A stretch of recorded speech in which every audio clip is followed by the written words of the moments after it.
లేదు. ఎందుకంటే మాకు ఇష్టపడలేదు ఒకటి పెట్టి ఇలా పైలకు మంచిగా కావాల్సిన సహాయం లేదు. కానీ దాని వల్ల 16 లక్షల మంది అడుగు కుటుంబాలు రోడ్ల పని ఈ యొక్క సందర్భంగా తెలియజేస్తున్నాం. దయచేసి శ్రీమతి చంద్రపై వ్యతిరేకం కాదు.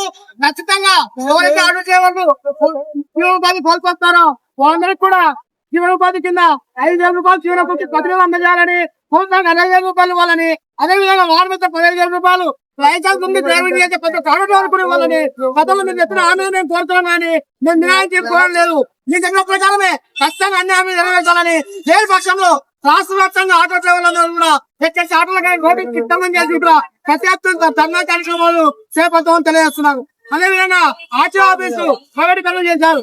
ఆర్టీఓ ప్రైవేటీకరణ వల్ల చాలా మంది ఆటో డ్రైవర్లు చదువులేని వాళ్ళు ప్రైవేటీకరణ సంబంధించిన వాళ్ళకి సంబంధించి సెలకపోవడం వల్ల ఆటో డ్రైవర్లు ఫెయిల్ కావడం జరుగుతుంది.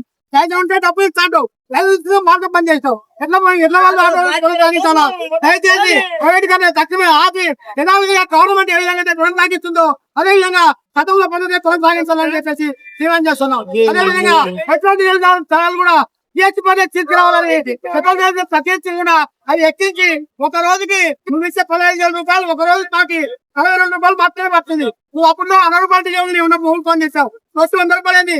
ఈ ప్రభుత్వం ప్రయత్నం కూడా 1 రూపాయి కూడా డీజిల్ తగ్గించలేదు. దయచేసి వాళ్ళ అమలు చేయకపోతే రాష్ట్ర వ్యాప్తంగా కూడా మేము ధర్మాన్ని ఆందోళన చెప్పేసి తెలియజేస్తూ ఈ యొక్క అవకాశం అత్యంత ధనాలు తెలియజేస్తూ ఈ యొక్క కార్యక్రమం నాకు ఇచ్చిన అవకాశాన్ని ముగిస్తుంటూ అందరూ ఈ విషయం అందరూ కూడా ఒకసారి చుట్టూ తిరిగి ధర్నా కార్యక్రమం ఏం చేస్తాను.